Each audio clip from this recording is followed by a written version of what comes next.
Panoorin, agaran in real time, o balikan sa pag-scroll up and down. Mga balitang dapat malaman, impormasyong tunay at napakikinabangan. Saan ka man sa buong kapuluan. Babangon sa bagong sigla. Kababayan. Kasama ang social media. Powered broadcaster ng bagong mamamayan. Tapat sa pag-uulat. Ito po ang Presidential Broadcast Service.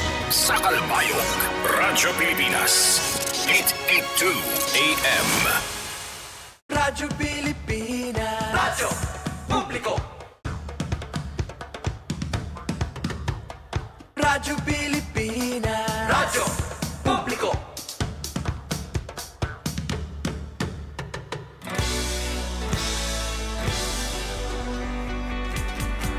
Mahalagang mga balita, napapanahong impormasyon.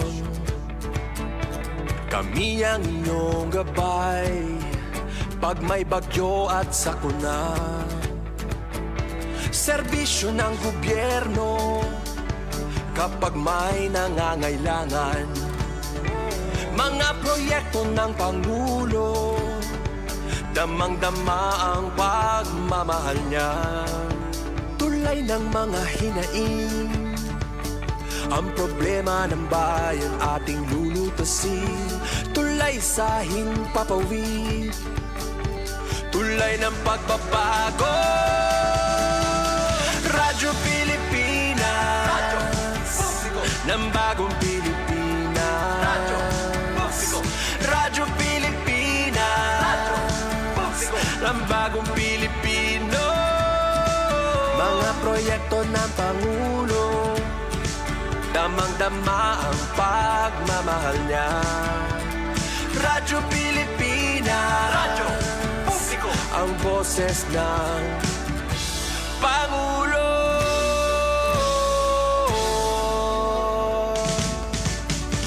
Karamay niyo kami, kahit malayo man kami nakakarating. OFW magsasaka, buhay ay iba't iba, san mang lugar ng bansa natin. Tulay ng mga hinaing, ang problema ng bayan ating lulutasin. Tulay sa himpapawid, tulay ng pagbabago. Radyo Pilipinas, Radyo Publiko ng bagong Pilipinas. Radyo Publiko, Radyo Pilipinas, Radyo Publiko ng bagong Pilipino. Mga proyekto ng Pangulo, damang-dama ang pagmamahal niya. Radyo Pilipinas, Radyo Publiko, ang boses ng Pangulo. Radyo Publiko, Radyo Pilipinas, Radyo Publiko, Radyo Pilipinas.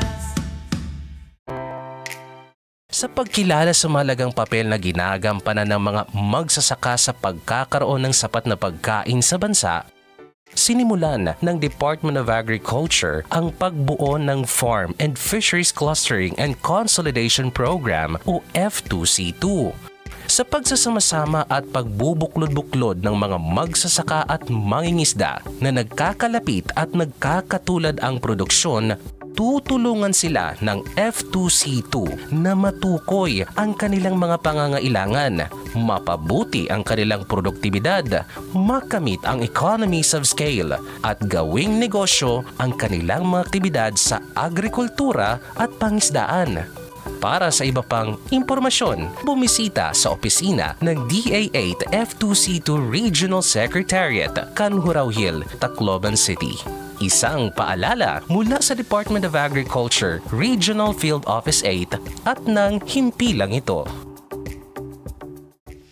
Usapang Agrikultura, ang inyong source of daily agri-news. Talakayang siksik sa kaalaman, hatid ay impormasyon mula sa pamahalaan, pagpapayaman sa ating mga likas na yaman para mas mapaunlad pa ang isa sa mga paunahing kabuhayan sa ating bayan. Usapang Agrikultura, dito lang sa Radyo Pilipinas.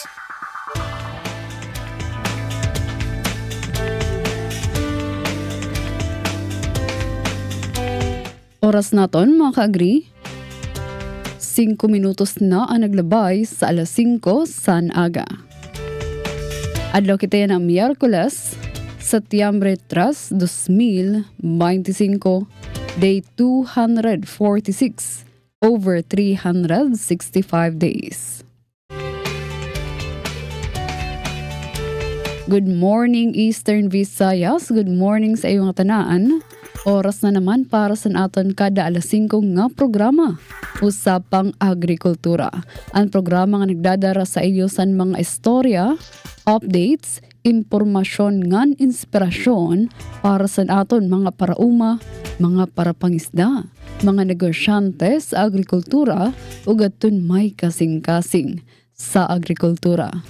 Siyempre, nagpapadayon na naton misyon sa bulig sa Department of Agriculture ng Presidential Broadcast Service.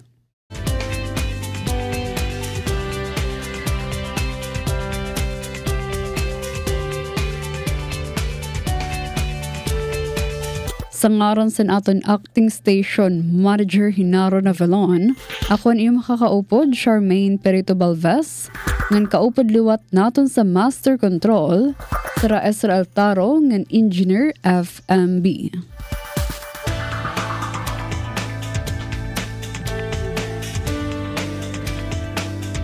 Okay, sa mga ka-agree, maaramba ka mo.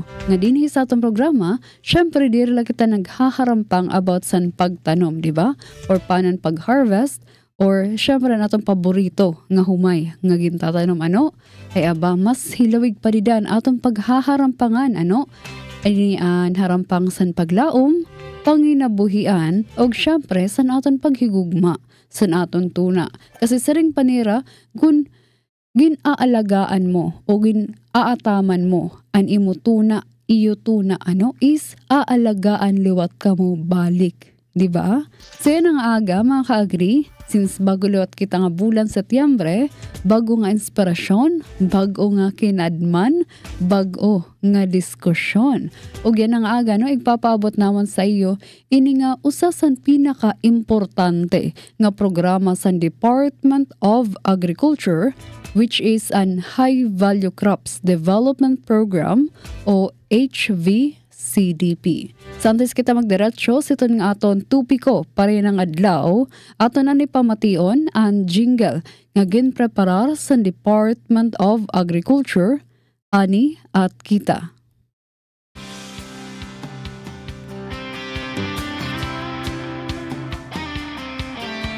Ito ng bagong pananaw sa produksyon, malakas ang kooperasyon. Katuwang ng mga magsasaka, pamahalaan at pribadong sektor. Dadagdagan ang kaalaman sa kabuhayan. Sa negosyo, pahuhusayin ang kakayahan. Angkop at bagong teknolohiya, subsidyo, patubig at infrastruktura. Siguradong pagkain sa buong bansa. Masaganang ani, mataas na kita.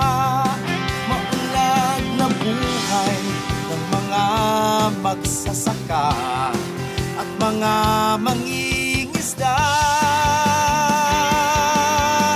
Siguradong pagkain sa buong bansa. Masaganang ani, mataas na kita. Maunlad na buhay ng mga magsasaka at mga mangingisda. Siguradong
Oras naton mga ka-agree, 10 minutos na ang naglabay sa alas 5 san aga, kita mabalik ko humanlasan pipera nga mga pahibaro.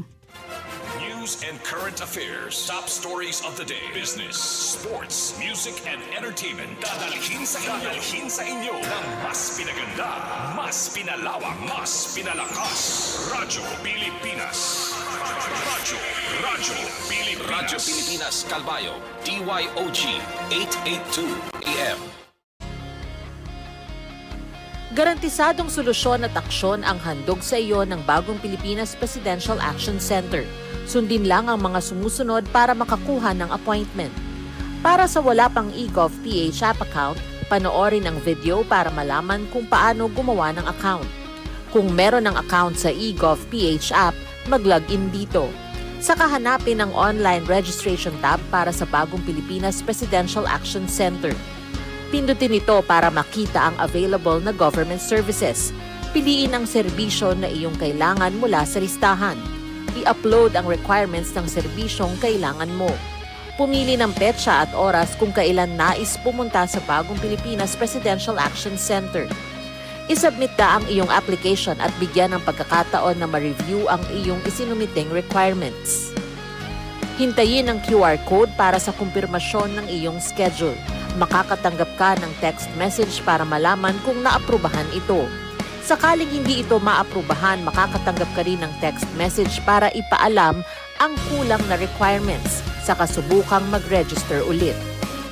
Kung nakatanggap na ng kumpirmasyon, maaari nang pumunta sa bagong Pilipinas Presidential Action Center sa napiling schedule, dala ang QR code at ang mga isinumiting requirements. Huwag kalimutang dumating sa itinakdang araw at oras ng iyong appointment. Pinapaalala rin na siguruhing may kumpirmadong schedule bago pumunta sa bagong Pilipinas Presidential Action Center para maiwasang magpabalik-balik.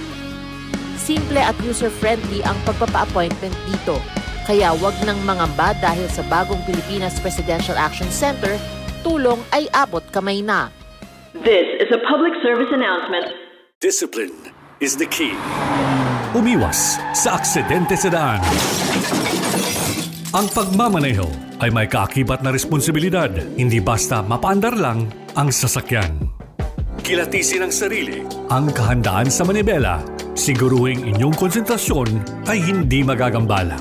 Importante rin na ating laging isipin, init ng ulo ay huwag pairalin, bagkus kaligtasan ng lahat ang siyang dapat unahin. Isang mahalagang paalala mula sa Presidential Broadcast Service at Radyo Pilipinas, Radyo Publiko 738.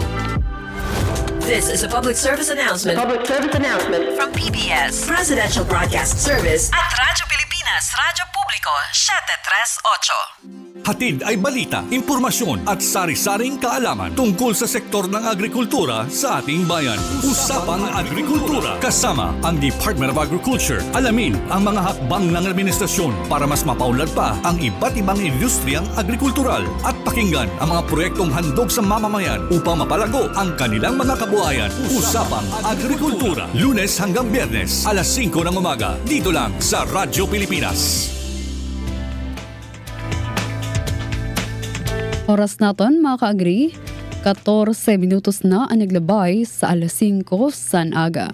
Okay, so saring natong kanina na aton tupiko para ng adlaw, mauan High Value Crops Development Program, HVCDP. Okay, so nano ba ni nga HVCDP nga programa sa DA? So sugad iton mga ka-RP, kung for example kung an humay ug an mais, mao ang natong gintatawag nga bread and butter sa naton crops. Ini naman nga HVCDP, may dakita kasi gintatawag nga high value crops. Adto iton nga mga utanon, mga prutas, herbs, spices nga hataas ang kita. Madali igbaligya o marketable, and syempre mas masustansya liwat sa aton mga lawas. So nano ba iton? Example, sili, tarong, kamatis, nano pa? Aton paborito, mangga, kape, perfect para yan ang aga. And syempre mga herbs liwat nga pan-garnish san aton mga sura. Okay?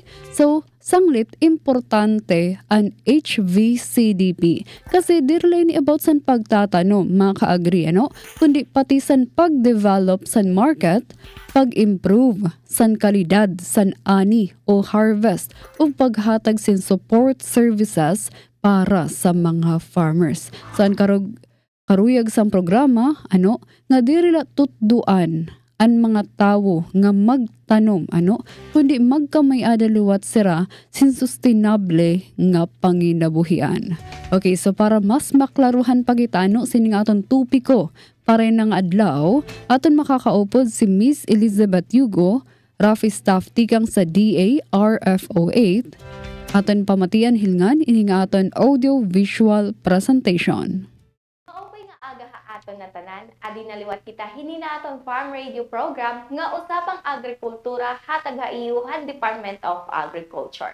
Ini na atong programa is iyo mababatian ngan sugad gihapon makikitan ha Radyo Pilipinas nga daha sugod Southern Leyte, ha Calbayog City Samar ngan sugad gihapon ha Borongan Eastern Samar. So inauton ta of the niyo ako sa kubiton usa ka oras para maghatag haiyuhin mga importante nga mga impormasyon.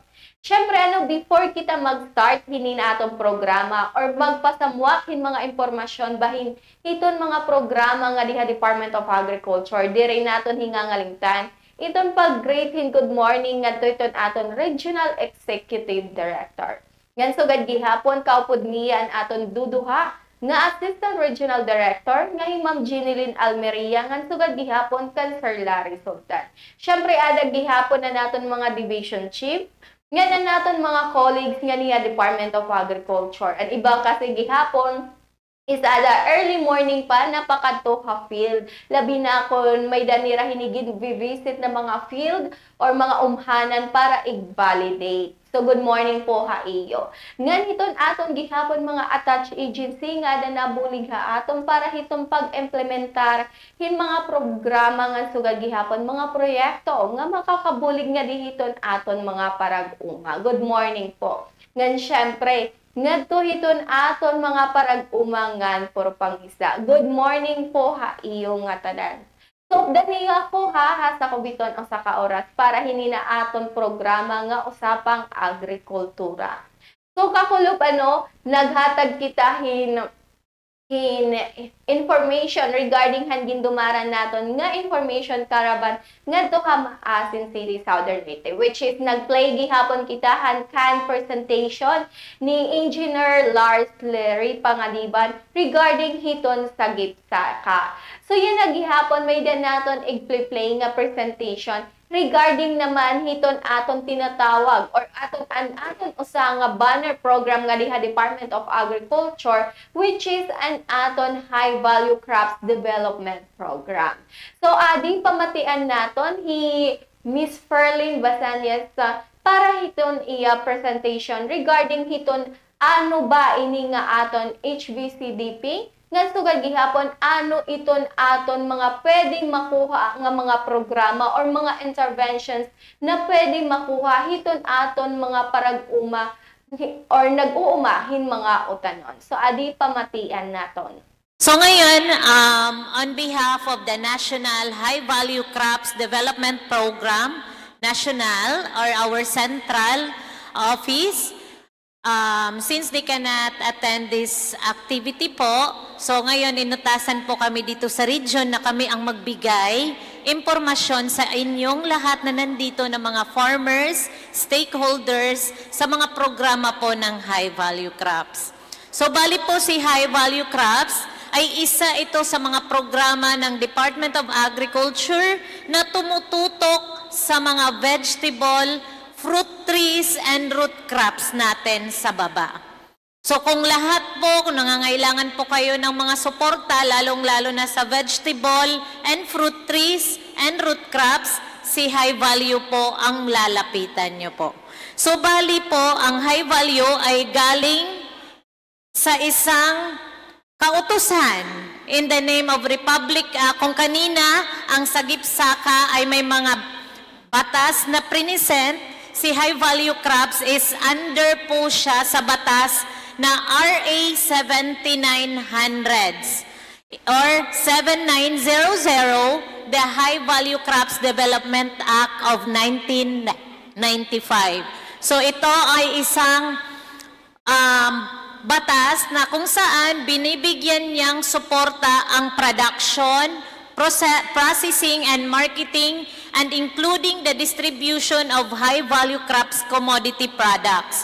So sana po sa mga farmers natin, sa mga nagtatanong at nagiging confused, ano po ba yung balaod hit high-value crops? So ito po siya. Huwag niyo pong kakalimutan yan.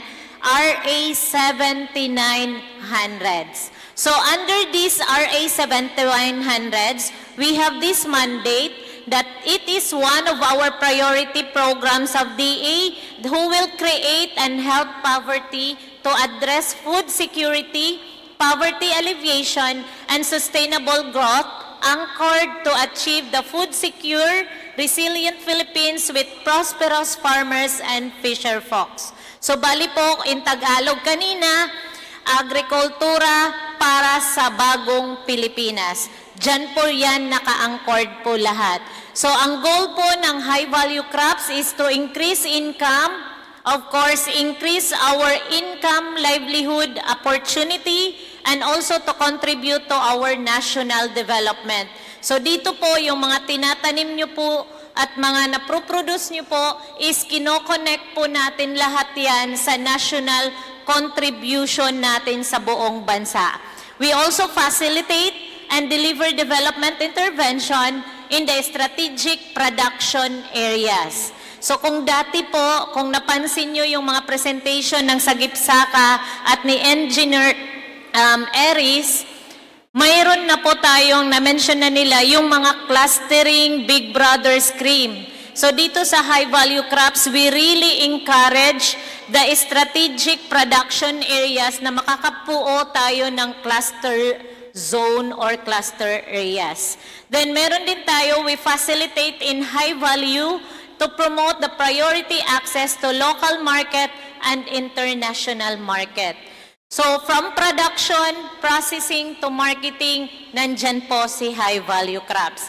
Ito pong picture po na nakikita nyo, siya po si Undersecretary Yusek Cheryl Natividad Caballero. Siya po yung namumuno sa amin sa central office. So sa mga gustong humingi ng support, siya po yung lalapitan. Kung ayaw nyo pong pumunta sa director namin, pwede din po si Yusek Cheng. So sabi pa nga ni Yusek, agriculture is basically about management, managing your resources, technology application, working with people, and making sure that everybody is in sync to create higher value output. So self-explanatory, lahat po talaga sa agriculture, it includes management and technology. Kung may management and technology, linkages among farmers, stakeholders matters. Kasi kung hindi po tayo mag-uusap-usap, wala po tayong magagawang successful and sustainable agriculture activity.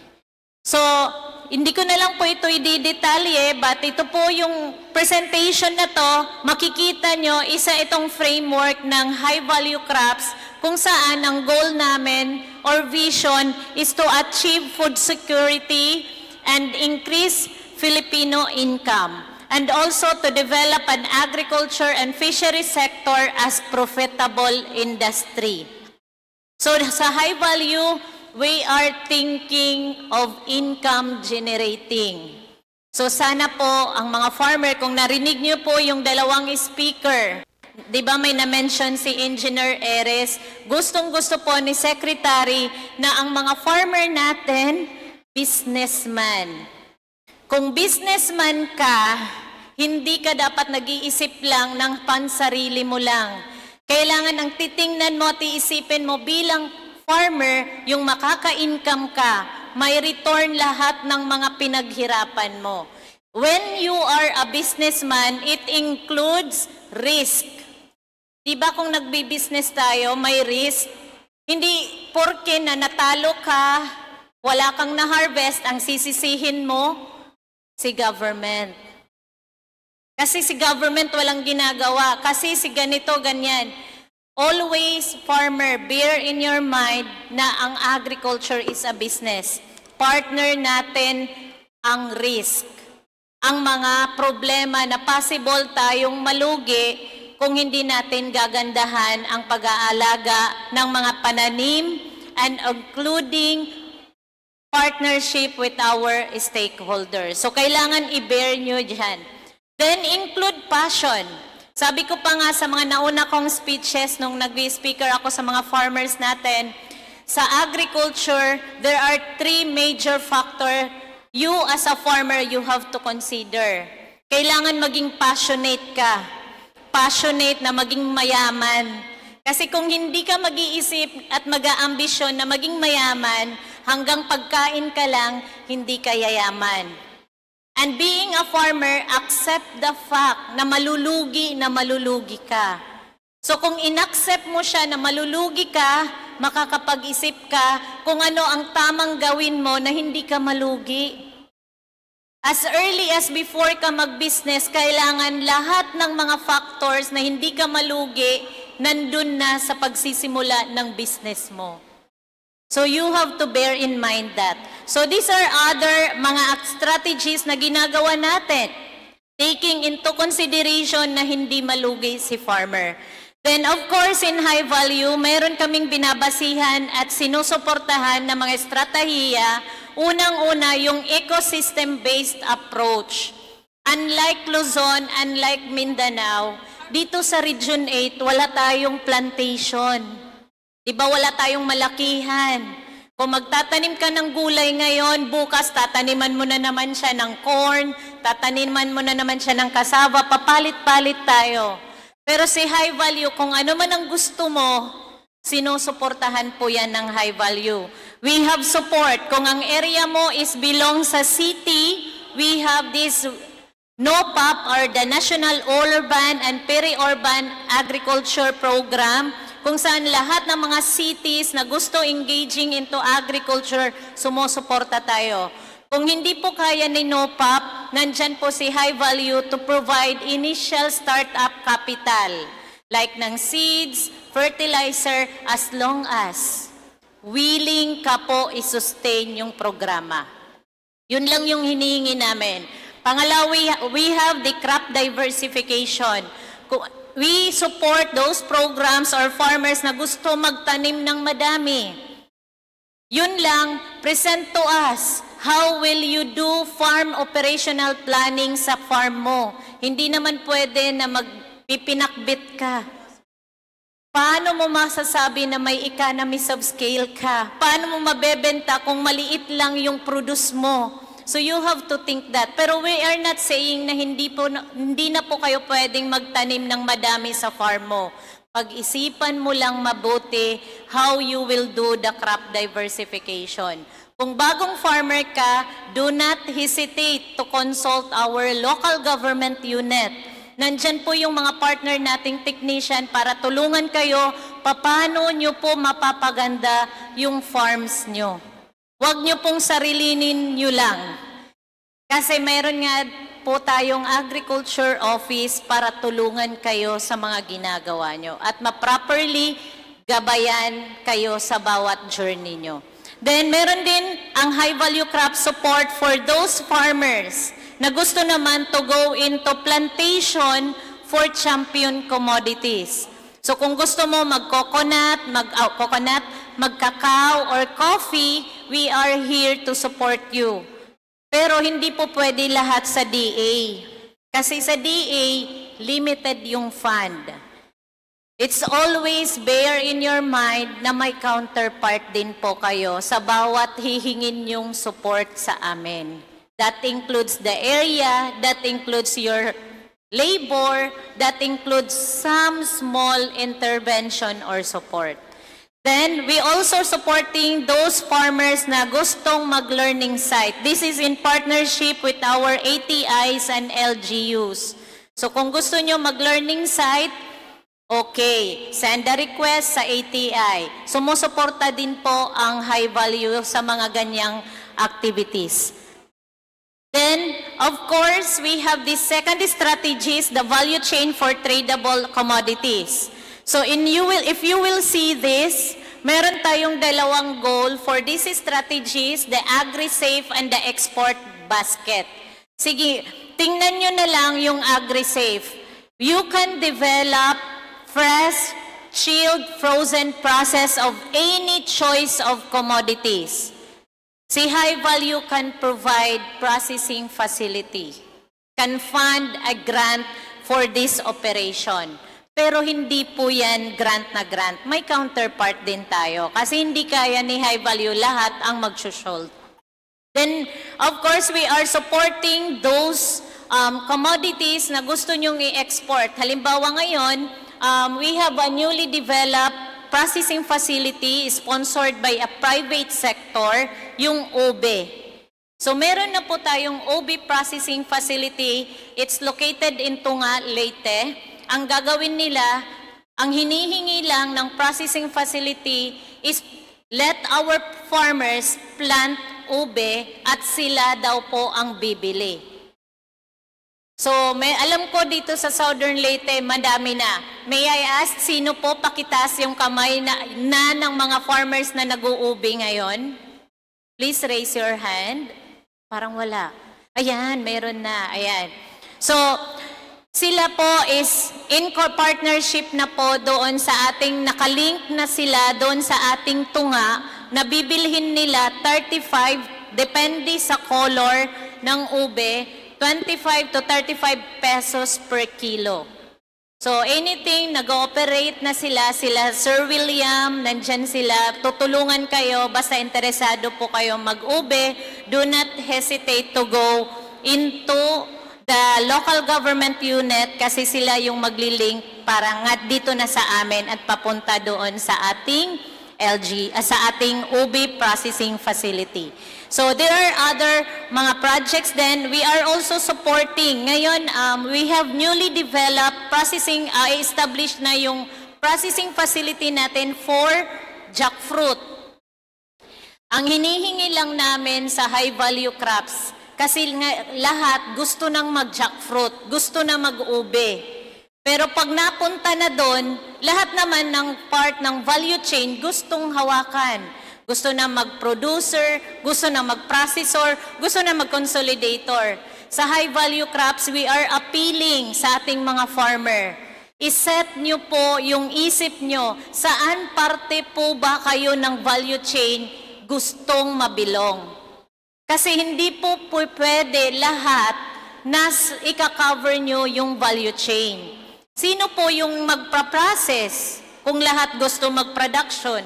Sino po yung, ano po yung ipra-process kung wala namang production? So, sana po, like ngayon, meron na tayong processing facility for jackfruit. Baka gusto nyo po dito sa Southern Leyte, kung gusto nyo lang, focus sa production ang gawin nyo. And consolidation. And then yung makakonsolidate nyo, yun ang ibagsak natin sa 3 processing facility ng jackfruit. Meron na po tayong 3 processing facility. We have in Abuyog, na may establish na.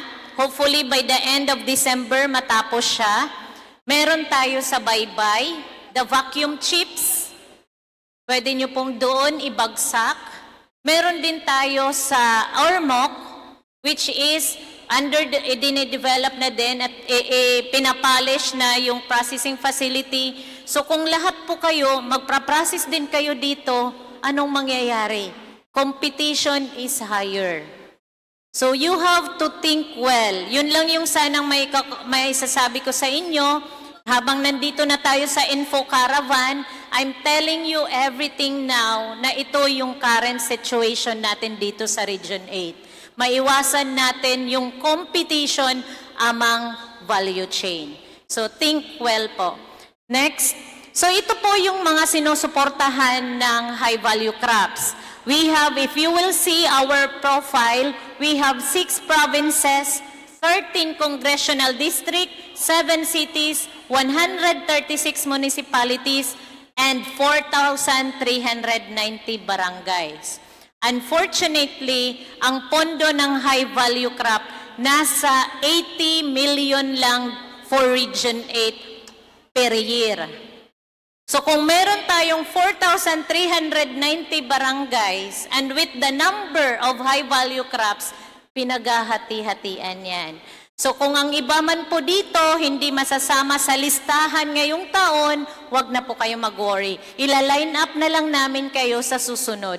Yun lang, hindi ganun lang, mabilisan yung pagkakakuha nyo lang ng suporta. Okay? So kung titingnan nyo naman sa profile na to, we have this 2 million number of total land area. Pero yung agricultural area natin is only 976,000. And in that 976,000, kung titingnan nyo po, meron lang tayong 4,441 farmers registered sa RSBSA. And sa 4,441, 72% of it are engaged in high-value crops production. So kung titingnan po, i-analyze natin yung datos na to, most of our farmers are into crop diversification, multi-commodity operations. So ibig sabihin, ang mga farmers natin ngayon is aware na sa climate change. And you know that one of the best technology to mitigate climate change is crop diversification. So we really appreciate this data kasi na-realize namin na may multi-commodity sector activities na ang ating farmers. And our major commodity dito sa Region 8 is vegetable, banana, jackfruit, cacao, and coffee. Naka-pipeline na po ang OBE. So baka po by 2027, with the recent status na sa dami na nagtatanim ng ube, baka pumalo at pumasok sa major commodity si OBE for Eastern Visayas. So ito po yung summary. Kung titingnan nyo po, ito po yung datos natin sa agriculture sector dito sa Region 8. To follow, just a brief areas, history. Kung titingnan nyo, kung pag-uusapan natin yung vegetable in terms of area planted from 2022 to 2024, bumaba siya. Pero naintindihan naman namin kasi papalit-palit talaga. The difference of rice and corn sa high value, ang high value crops, paiba-iba ng number of area. It may increase, it may decrease. So kung titingnan yung trend nyo sa bawat major commodity crops natin, sa lowland, bumaba yung number of hectares na nagtatanim ng lowland by 2024. Sa jackfruit, bumaba din yung number of area planted for jackfruit in 2024. May mga conversion na nangyayari dyan. And of course, yung pataas na number of hectares na tumadami ngayon, yung banana. And of course, yung cacao bumabawi. Madami nang nagkakakao because of the product promotion ng chocolate. Madami kasing naghahanap ng beans. Yun lang ang ina-appeal namin, napansin namin sa high value. Lahat naman gustong mag-tableya. Ang napansin namin, sa bawat shelf sa mall, ba't hindi nabebenta masyado na yung tableya? Because sa dami nyo ba namang nagtatableya, ang hinahanap po ng market ngayon, beans. Baka gusto nyo po, wag na po kayo magtableya, focus on beans production.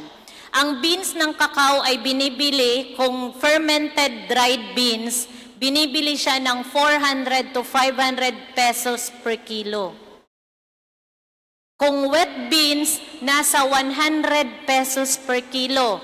So kung magtatableya ka pa, tapos ihintayin mo lang mabenta siya sa shelves, wala, sayang yung kita. Ngayon, may mga nakakausap na tayong mga processor, beans yung hinahanap nila.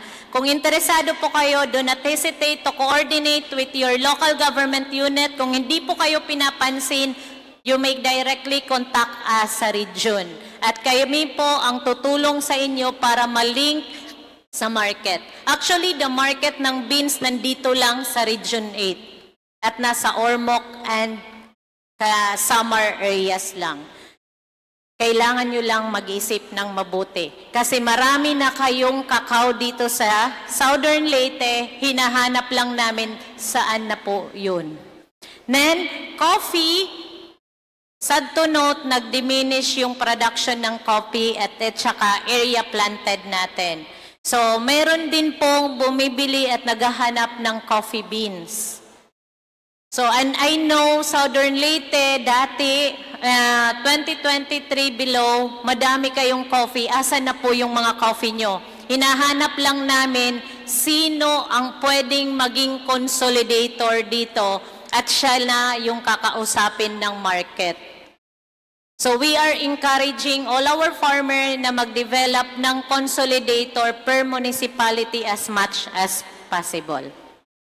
So ito, as of July 8, 2025, ito na po, itong data na to as reported by local government unit. We really, disclaimer po, lahat ng data na nandito is we are really thankful to our local government unit, sa mga technician nyo po sa LGU, kasi nagsasubmit na po sila ng near to reality data. Pero yung iba, syempre, hindi nila maabot. Yung mga hindi na visit, wag po kayong mahiya. Kayo na po ang mag-report sa kanila. Kasi yung mga local government unit natin, intindihin naman po natin. 4 lang sila, 6 sa isang LGU. Pero ang barangay sa isang LGU umaabot ng 100 barangays. So hindi talaga nila kakayanin. And we really do encourage our farmers na wag nyo na pong antayin yung farmers, yung LGU nyo or yung technician nyo na pumunta sa inyo, initiate na po kayo mag-report ng sariling production data and land area kung ano po yung nataniman nyo. Bakit? Hindi po tayo tataas yung pondo sa atin pag hindi po ito makita ng national. Pag mag-report kami na ganito lang pala kalaki yung area natin, syempre, hindi tayo bibigyan ng ganun kalaking fund for support sa inyo. So, kung mapayakita namin na madami pala tayong ganyan na area, hoping malaki din yung pondong ibibigay sa atin. So, that's why we are appealing our farmer, wag na po kayong mahiya na kung makabisit po kayo sa office ng LGU, i-report nyo po kung ano yung mga natanim nyo. Do not worry. Hindi naman po namin hihingin yung income tax nyo. Yung reporting lang na ilang hectares na po yung nataniman. Yun lang yung hingin namin. Okay? So, in details, hindi lang po. Ayan po, gusto lang namin may pakita sa inyo. This is a data driven from our local government unit. Ang high value is multi-commodity. We're having hard time talaga sa mga data. So, bear with us. Baka may mga nakalimutan or may kulang pa kami dyan. Please report directly to our local government unit. So, kung titingnan nyo, iniisa-isa bawat commodity ng high value crops. So kung sa Southern Leyte, nandyan na yung data, mayroon kayong 69 hectares na planted ng assorted vegetable, 149 hectares planted with jackfruit, 101 hectares sa cacao, 13.48 hectares sa coffee, and banana, 5 hectares. Banana saba is 16 hectares. Durian daw. May durian pala dito sa Southern Leyte. Daghan. So based on our records, it's 24 hectares. Assuming there is 156 fruit trees per hectare. Assuming. Meron din kami na italang mango, pineapple, calamansi, lanzones, rambutan, and dragon fruit. So, ganyan na kadami yung pinapanananim natin. Ang tanong, saan nyo po ito binibenta? Yun ang hinahanap namin. Kasi hindi naman po kayo nagsasalita na, ma'am, meron kami dito, ma'am, meron kami. So, ang ina-assume na lang namin sa region, baka nauubos nyo na lang sa locality. So, yun lang ang iniisip namin. And then we also recorded mangustin, guyabano, pomelo, grapes, bamboo, and pili. Ganyan kadami. Di ba madami tayong high value? So, if you have to think, ayan, inisa-isa pa namin yan ha. Kung titingnan nyo sa high value as of first semester na production nyo, ang pinakamadaming na itanim natin from January to July is eggplant. Yung pinakamataas na red bar, yan yung pinakamadaming tanim natin. So ngayon pa lang, wag na kayong masyak, bakit maraming talong sa merkado? It's because of this. Meron din followed by ampalaya, squash, polsitaw, cabbage, petchay, okra, and opo. Ibig sabihin, kung kayo po, wag na po kayong bumili outside the region ng ganyang commodity. Kasi pag bumili po kayo, lalo na yung mga stakeholders natin na namimili dito ng mga ganyang vegetable, pag bumili ka pa sa labas, hindi na po kikita yung binili mo sa labas. Kasi dito pa lang, mayroon na tayo ganun kadaming product produced by our farmers. So I'm presenting this para po kayo aware kung ano na po yung status natin sa vegetable. Then we also have sweet pepper. Madami tayong tanim this first semester sa sweet pepper, watermelon, peanut, and patola. So ganyan kadami. So kung ikaw ay nagbebenta ng mga gulay sa merkado, ang bilhin mo yung wala dito sa atin, yung hindi pinoproduce ng mga farmers natin.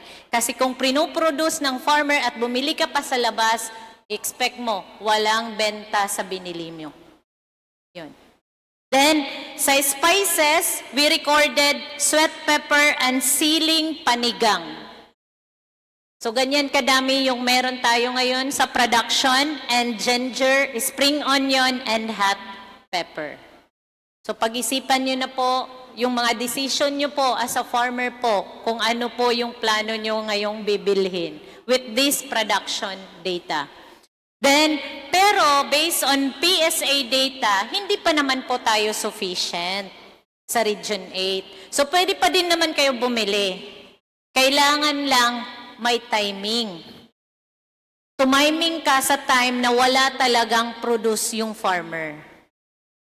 Hindi pa naman tayo sufficient sa ampalaya, eggplant, squash, and string beans. Kung titingnan nyo, less than 30% pa tayo lahat sa apat na vegetable. Kung pagtitingnan naman natin sa fruit trees, the major production area ng fruit trees, ito po yung ang pinakamadaming tanim sa jackfruit is in Leyte, followed by Eastern Samar, and then followed by pang-apat ang Southern Leyte, pang-lima ang Northern, at last ang Biliran. So, ito po yung titingnan nyo po, kung ano yung pinakamataas, yan yung probinsyang madaming na itanim na fruit trees. So, kung madami na ang ganyan na itanim, ibig sabihin, may kalaban ka na sa production. So, kailangan balansihin nyo po yung mga decision nyong gagawin sa pagpa-farm. Next. Sa jackfruit, based on data, kung titingnan nyo, yung pinakamataas na production natin ay umaabot na ng 5.59 per hectare, followed by Northern Samar, which is 5.04. Leyte. So kung ang Southern Leyte, mababa pa sa production. Bakit? Ngayon pa lang kasi kayo nagtatanim, di ba? Wala pa halos bunga. So we're expecting baka next year, lumobo ito. Pag lumubo yung production ng Southern Leyte, idagdag mo yung production ng Leyte, what do you expect? Dadami ang benta ng jackfruit. So, ibig sabihin, ngayon pa lang, dapat may mabuo na kayong consolidator. Hindi that time kung saan mag-harvest, doon pa lang kayo mag-iisip kung saan nyo ibebenta. Ngayon pa lang, habang nag-aahanda pa lang tayo na mabubunga siya, mayroon na kayong kakausapin na possible market ng iproproduce ni jackfruit. Sa cacao, meron na din tayo na ang pinakamataas na yield natin sa cacao nasa Samar, followed by Northern Samar, and then followed by Eastern Samar, Leyte, and Biliran, pinakalast ang Southern Leyte. Or baka naman walang reporting. Kasi wala nang nag-harvest. Yun lang naman. Kaya I'm presenting this, I'm appealing to our farmers na nandito ngayon, your report matters. Kasi we will be presenting to you what is really happening in the industry level. Without your story, without your report, hindi po ito mangyayari. Sa coffee, pinakamadaming coffee, Northern Samar. Yung pinakamataas, yung na-harvest sa Northern Samar. Followed by Leyte. Pero in terms of production volume, madaming tanim na coffee sa Leyte, pero sa harvest, maliit sa Leyte. Ang pinakamadami, Northern Samar. Next is banana. Sa banana naman, if you will observe this presentation, yung green na bar, yan yung production. Halos magkakalapit yung Leyte, Samar, and Eastern Samar sa production ng banana. And recently, nagpadala na po tayo ng mga produced na banana sa Luzon. So kung sino pong nakakakilala kay Inales na taga-Haro, may contact na po sila, may kumukuha na po ng mga banana produce nila at dinadala na sa Luzon. So ganyan na po, nag-e-export na po tayo. From here sa Leyte, papuntang Luzon. Then of course, we also have banana lakatan production. Madami tayo sa Leyte and followed by Eastern Samar and then Samar pa din. So medyo hindi nyo priority yata sa Southern Leyte yung banana. So baka naman mag-iba na naman ang ihip ng hangin at gusto nyo din magtanim ng banana, pag-isipan yung mabuti. Ito yung mga existing ngayon. Okay? Next. So dito sa high value, we really encourage the clustering and consolidation of produce. So ngayon, ito yung list of association who are engaged in partnership with the F2C2, our program in DA, na nag-undergo clustering and consolidation. Baka naman po may gusto sa inyo na gustong sumali, do not hesitate to approach us para naman po maturuan namin kayo. So ngayon pa lang, mag-isip na po tayo, who among you is interested to go into clustering and consolidation approach? And of course, because high value is in need at kailangan maging healthy and nutritious, we really promote GAP certification. Dito ngayon, sa high value, we recorded 34 list of farmers or farm sites based on ATI report na GAP certified. So, ibig sabihin, because we really matters nutritious and health secured food, kailangan mga GAP certified po, lalo na sa vegetable. So sana po, ito yung mga farmers natin at mga GAP certified farm na pwede nyong pagbentahan kung or matap as consolidator or pwede din po maging learning site nyo po sa mga GAP future activities nyo. So ayan po. So there are 34 farms who are already GAP certified and having their own market activities ng produce nila.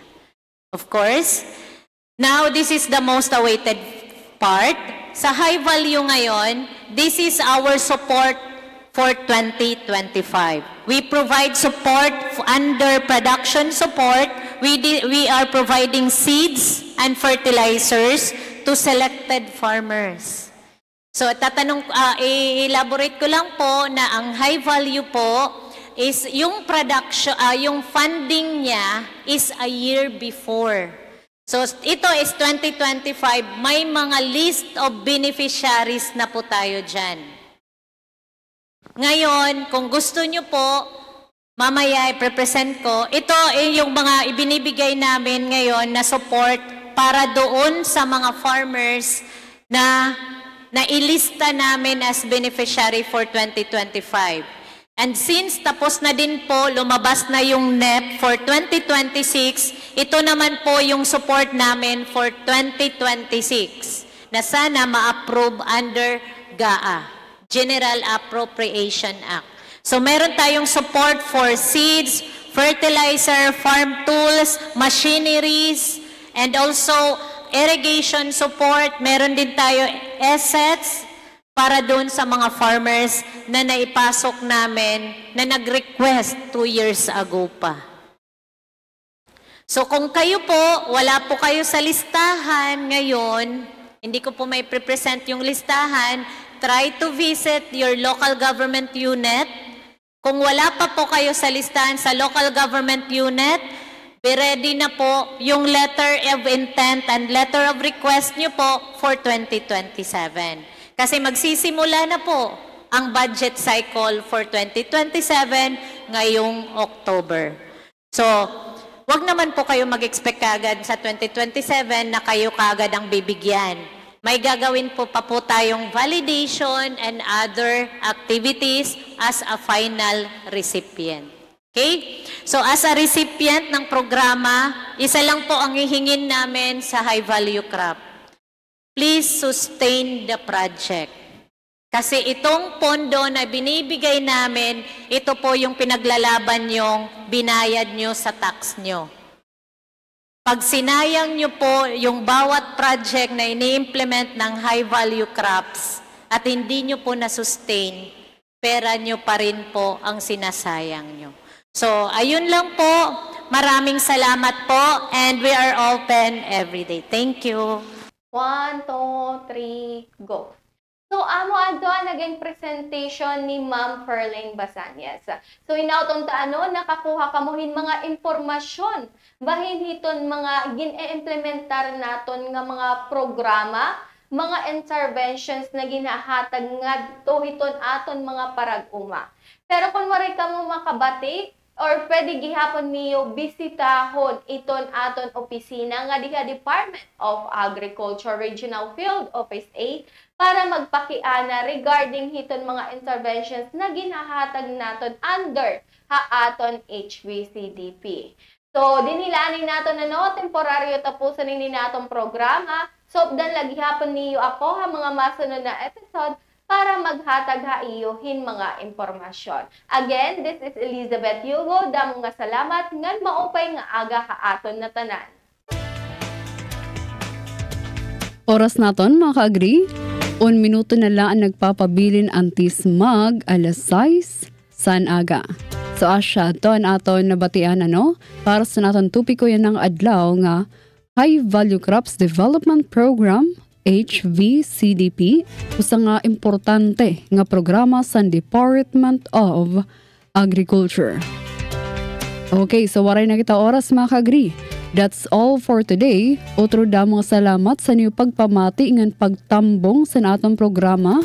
And shout out mao pay nga aga mga nakikita na sa naton live sa Facebook. Good morning Franz Navarrete Probe, Irish Nicole, Rachel Garciso Taladro, Rom Navales Tagunon, Victor Digia Doroha, Jennifer Golmatico, ngan sa tanan nga mga nakikita sa naton live sa Facebook ug YouTube, Radyo Pilipinas Kalbayog, mga namamati sa aton mga radyo, 882 kHz AM dial. Nakaupod natin sa Master Control, Sara Israel Taro, ngan Engineer FMB, ngan sangaran sa aton acting station manager Hinara Navalon, ako liwatan yun nakaupod, Charmaine Perito Balvez. Masunod na ang programa Morning Report. Mao iton mga karpi, stay safe, productive and always inspired. Inan atong programa Usapang Agrikultura. Usapang Agrikultura, ang inyong source of daily agri-news. Talakayang siksik sa kaalaman, hatid ay impormasyon mula sa pamahalaan. Pagpapayaman sa ating mga likas na yaman para mas mapaunlad pa ang isa sa mga pangunahing kabuhayan sa ating bayan. Usapang Agrikultura, dito lang sa Radyo Pilipinas.